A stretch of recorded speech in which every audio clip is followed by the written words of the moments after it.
assassinated. He's got these two beautiful or three beautiful young children and a young wife. It resonates with all of us, whether we agreed with him or not. And we want to be careful, of course, to not even allege. I don't want to victim shame or anything. No, right. We don't want to allege that he's a victim of his own making, and if he hadn't exercised his First Amendment rights, he'd still be alive, and especially because some people viewed some of the things that he said as hateful.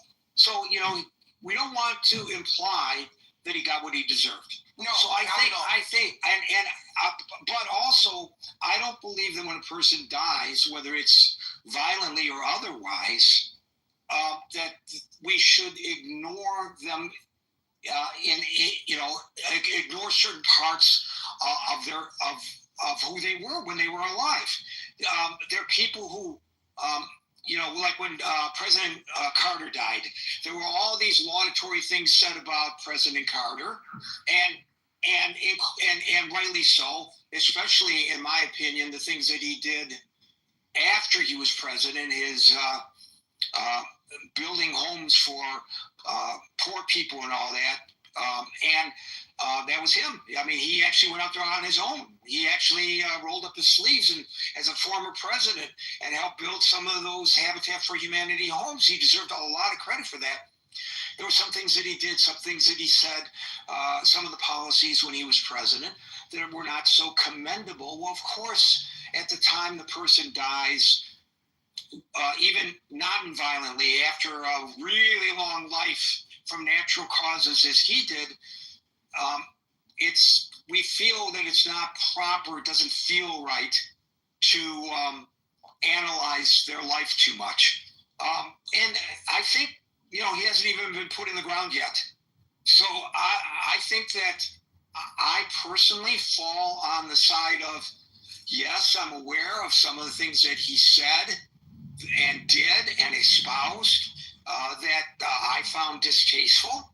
But I don't think this is a proper time to air them. Give it a chance to breathe. Yeah, no, because I guess what I was going to say though is that it's not like what I was going to say is that the same proponents for free speech are now telling people that they can't say anything. Well, the State Department actually issued an advisory to all foreigners, and it's not just people who are in the country illegally. They issued them an advisory, and it's the State Department, mind you. So you know what's implied here.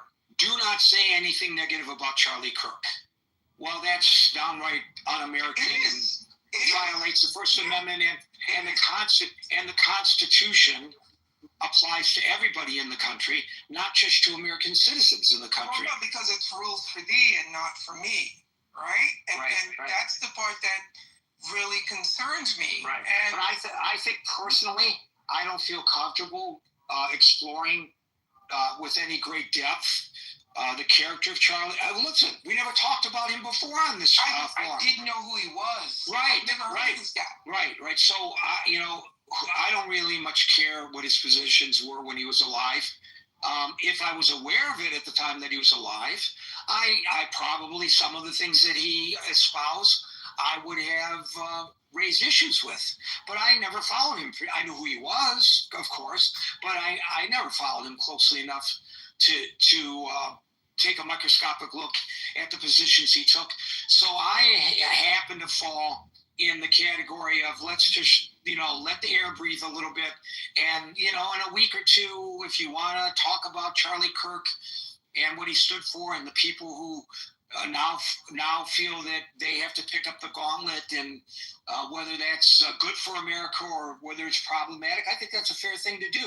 But I think at this moment, I personally am not comfortable with that kind of discourse. But you are right. If people do feel comfortable, they have the right to say it, and they shouldn't be shut down. You're correct. That was my only point. So have a good weekend, guys. Thank you, Daryl. Jaya, I'm going to apologize to you now. We're not going to get to you. You got on the stage too late. The rule is anybody who comes on stage after. No worries. We'll get to you next time. Get in here before 5 minutes to 6. Eastern time. What's that? I wanted to say kiddish for childhood prayers. All right. Well, you can say kiddish for him all you want, but not here, unfortunately. Daryl, Chris. Daryl, we just talked to Chris and Anson. Anson will get the last word. Chris. Oh, Gary, I was in a great spirit before you said that last part and cut Daryl off. And I get it. This is your space and not Charlie Kirk's No, I don't think I cut him off. I don't think I cut him off. Let me finish so you can understand what I'm saying. I think we had a dialogue. I don't think I actually cut him off. I would like to finish what I'm saying so you can understand what I'm saying. Because what you just stated was we should give Charlie Kirk the respect to not speak about his actual words that were not positive. And the sad part is he did not offer that same respect to anybody as long as it could help his bottom line. So I hear what you're saying because this is your space.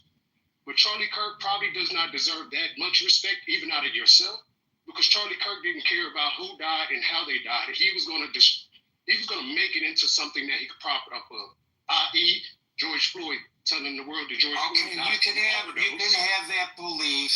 Okay. And I can agree. And I can agree with that belief, but that's really not the topic of the room. And I'm gonna get to it. And I'm gonna get to the topic. So I wanted to speak that for Daryl because I don't know if Daryl even seen that as something that actually happened in real time. We censored her. We censored Daryl for the sake of a person who would not censor himself for a person's emotional feelings, even before the body got covered. So let me get to the topic. So topic is social media spawning political violence? No, Scott said it best. I'm mad Scott left because I was going to give him his praise, but Scott said it best. Political violence has been going on for centuries. This is not spewing it. If anything, this is allowing more people to catch hold of misinformation and rhetoric that could push into violence faster. I mean, we always had newspapers. There was always people that came into town and did speeches of such sort, similar to what he's done in generations prior. That what he was doing wasn't anything brand new. The brand new part is him being able to jump on a camera, put it on internet, and allow internet to just funnel whatever he decided to say through to the masses. Now, whatever, I think somebody spoke about it, whatever financial backing he had that was helping him push the agenda, well, that's another conversation. But he had the freedom to get on those stages and say what he damn well pleased. Facts or no facts, misinformation or non-misinformation. He would go up there and speak his agenda. So I don't think that it's the internet that is, or the social media that is doing the propagating of violence. Now, what I will say is I think and somebody else said this prior to me, that the violence is being amplified for the sake of money. Yeah, social media is a business. Regardless of how we use it, it is a company. It is somebody looking for a bottom line and a profit.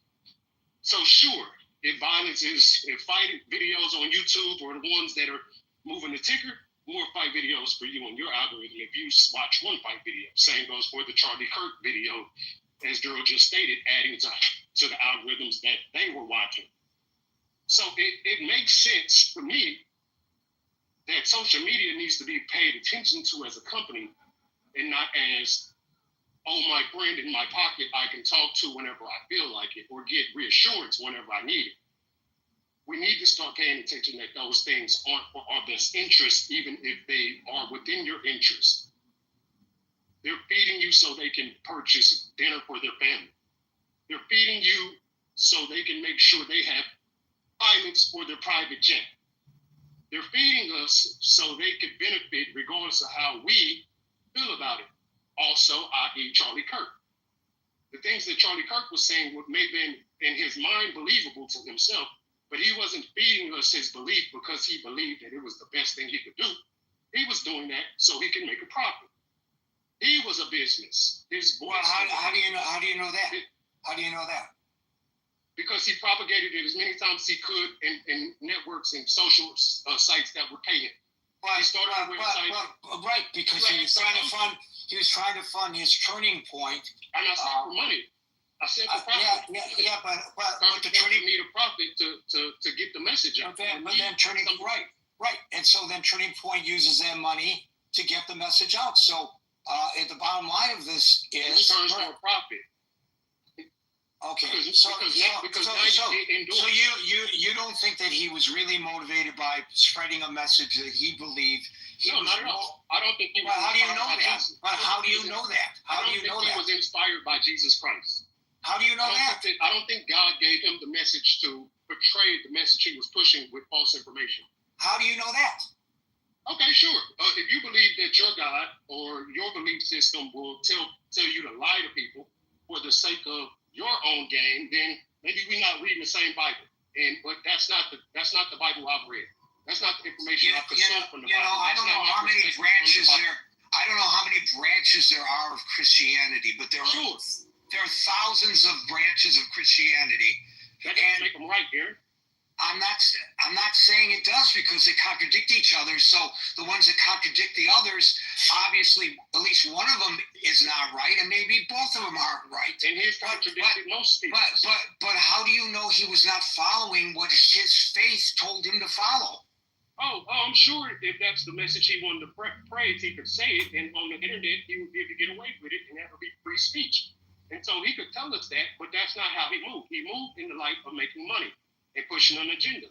All right. So is there something particularly evil if that, in fact, is the case, that he's trying to make money? I'm sure at your job, you're attempting to make money. No, it's evil if I have to misinform you to do it. It's evil if I decide that I may know the truth, but you don't. So I'll tell you what I want you to believe. But maybe he believed. Scary. I'm telling you.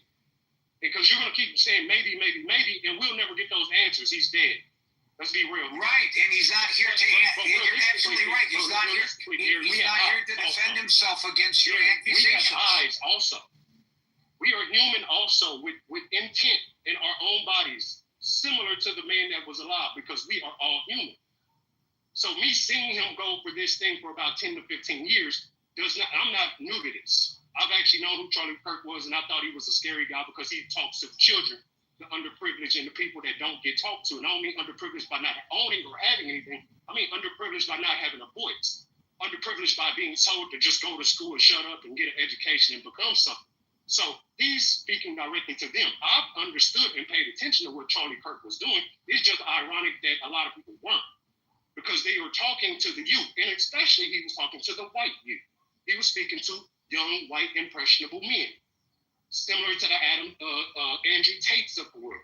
So I get what you're saying, Gary. I don't want it to sound like, oh, he's just bashing him because he's dead. No, this guy has been spewing false truths for a very long time, and he should not die this way. His kids did not deserve that.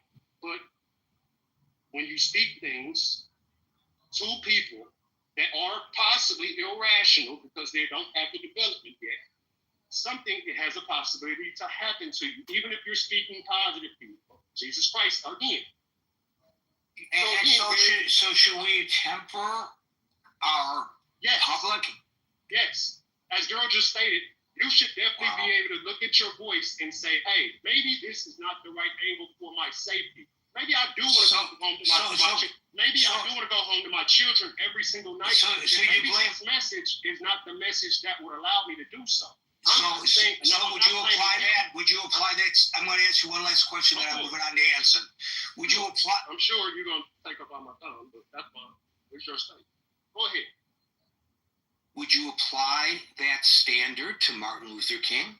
I would apply that standard to anybody that's going outside speaking. Right, I'm asking you specifically. Excuse me. You keep interrupting me, Gary. I'm asking you specifically. It's a yes or no question. It's not a yes or no question because there's nuance in all of this. It's nuance in all of this. No, Chris. Come on. Calm down, all right? I don't feel comfortable with suggesting that I know or you know or anyone knows the motive of the shooter. We don't know what was in his mind. It might come out, but we don't know his motive. And how do we know what's in the mind and the heart and the soul of another individual? Oh, he's only doing it to make money. Maybe that's true, but I'm not so sure you or I are in a position to reach that conclusion. This is not to say that I'm not as disturbed about some of the things that he espoused as you are. I am. But I'm just saying we have to be careful not to speak for other people. It's happened to me on this stage many times, and I've shut the person down for trying to speak on my behalf because I'm perfectly capable of speaking for myself. People can ask me, and I'm happy to answer them, but don't speak on my behalf. If after I speak, you think I'm lying, you question my veracity, that's on you. But I try to be as forthright as possible. He's not here to defend himself against the accusation that he was just motivated by money. And I don't think it's fair to do that, even if I find some of what he espoused to be as distasteful as you do. And that's the only reason I interrupted you. And it's not a question of it being my stage. It's a question of how I want the conversations to be approached in this forum. Anson, you get the last word. Stan, you came up late. Anson, you get the last word. The only reason I came up was to answer the question of the room directly with an emphatic yes. I do believe that social media is fanning the flames to a greater extent than I've ever seen the fans flamed in my lifetime. And Scott, when you mentioned the late 60s, I was an adult in uniform and I lived through that time. And I know exactly what you're talking about. But just imagine had the internet been up and running, how fast and farther, how much faster and farther that stuff would have spread. But I don't have any, Howard, I haven't done any deep research, so I don't have any statistics for you. But that's my observation. And the example I was going to provide was just yesterday there was a shutdown at my alma mater, the Naval Academy, because of allegations of an active shooter. And I finally found out this morning what went on, and I didn't find out from the Washington Post or online or anything. I found out by a direct quote that was forwarded to me by a classmate who happens to live in Annapolis that came from the Commandant of Midshipmen. And the thing started with a midshipman that had been discharged from the Naval Academy for some reason. I don't know what. He was outside of it, but he took his computer with him and he went back home somewhere into the Midwest. He manipulated his IP address so that it looked like the computer was broadcasting from the grounds of the Naval Academy, and he raised allegations of an active shooter, which immediately, the immediate response was to shut down the academy. And during the course of that shutdown, security guards were going through places, including Bancroft Hall, the dormitory, to find out what was going on. And the allegation broadcast by this individual was that the shooters were disguised in military uniforms. So there was a midshipman that saw somebody in uniform that he didn't know that was surreptitiously, supposedly, moving around the hallways, and he took his parade rifle and butted the guy in the head with his parade rifle, thinking he was protecting himself and his surroundings from an active shooter. And he got shot in the arm. And all that went away, and the academy's back up and running. And my point is, what laws did that son of a bitch violate? And I hope to hell that there are cops outside of his Midwestern home where he's now allegedly living with his parents, and he gets put in handcuffs, and he spends real jail time for doing that kind of crap. That's an example of how social media is fanning the flames. And the best advice that I've heard in this room in the long discussion. Well, I can also say that I spent about an hour in another room with the harangues about Kirk. And it was just absolutely, I spoke once briefly, and that was just to say that I was disgusted with the conversation in that room, but that was after an hour of listening. Had that been a real room or a bar room, we would have had a racial fight that would have taken place. It was just absolutely disgusting, and that further fans the flames. But Howard's suggestion, and I wholeheartedly endorse it, take the position, how important is it? All the crap that goes on and what we listen to and what we think. How important is it? And just don't let it upset you. Walk away from it. Don't come back for a while. Cool off, and then try to re-engage in a more rational way. And that's the best way I know of is how to handle the crap that we hear on social media. Thank you for that, Anthony. Folks, we're here Monday through Friday from 5 p.m. to 6 p.m. New York time. So till 5 p.m. New York time on Monday for the next edition of the Critical Thinking Forum. Everybody be safe, be well, have a great weekend, and peace out. And, the other question that somebody asked is, am I planning to continue the coaching after the fall? And it depends on if I feel like there's enough of a demand for it. I don't want to just be advertising things for the sake of just doing it. If there's a demand for it, then we absolutely will.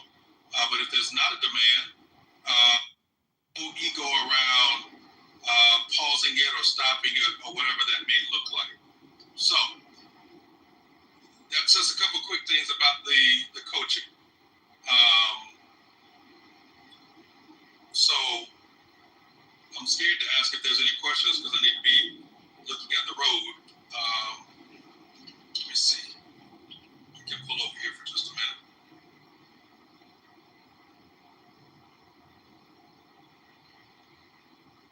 Listening to the replay from this morning.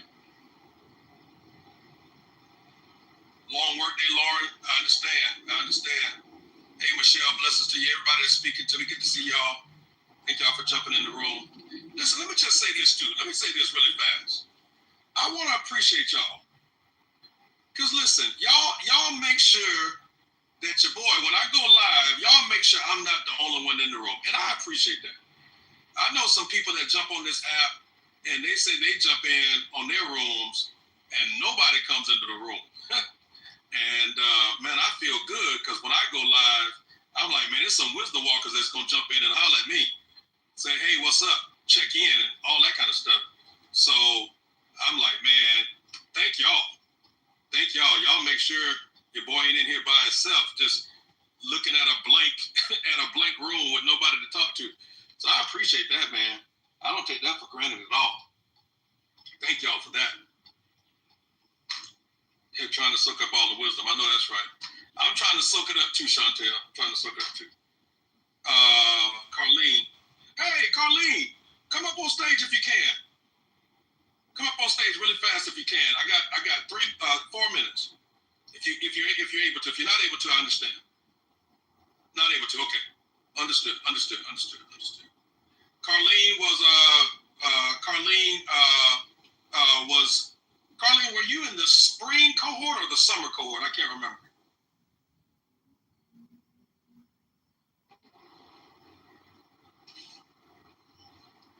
Spring, okay. Yeah. So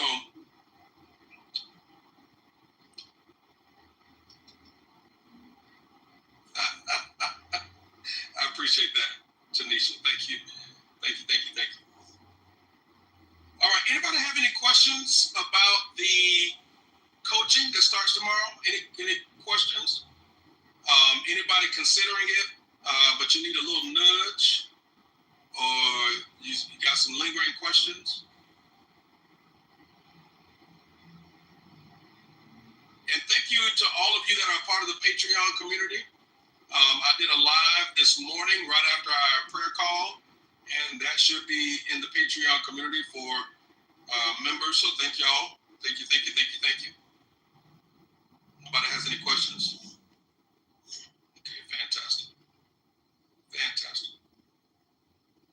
All right, y'all. All right, I'm gonna stay true to my word. I'm jumping off of here in 2 minutes. Everybody's good? Any questions from this morning really fast? Any questions from this morning really fast? Any questions from this morning really fast? I felt like this morning was really, really insightful.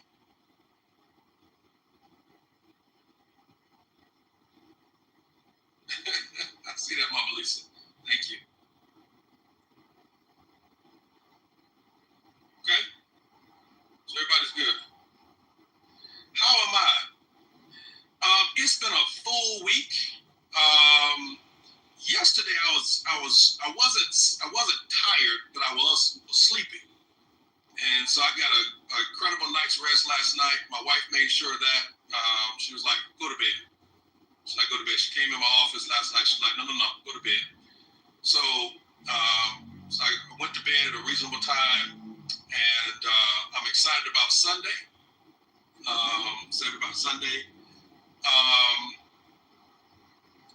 I got almost everything done that I was supposed to get done this week. There's 2 things that are still left on my to-do list, but guess what? It's going to be all right, and it's going to get done next week. So that's how I am. That's how I am. That's how I am. That's how I am. It's college football season, so I'm even doing better. My team has a bye week this week, so we're in chill mode. We can't wait to see USF and Miami play tomorrow, and we'll go from there. And of course, I'm good. All right, y'all. I got to run. Thank you for asking how I'm doing, too, by the way. I love y'all. I'm pulling for you, always praying for you. And I look forward to seeing y'all either on another pop-up or seeing y'all on Monday morning. Those of you that are a part of Crossover, I will see y'all on Sunday as we continue our series, Overcoming Overload. It's going to be good. This call is ending in 5, 4, 3, 2, 1. Peace, y'all.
relative to the other presidents, he has been one of the better ones. If not, he'll never be better than Obama. Also, But he's one of the best. You have to acknowledge this is a pretty conservative country. Like it's pretty right of center, not just now, from way before.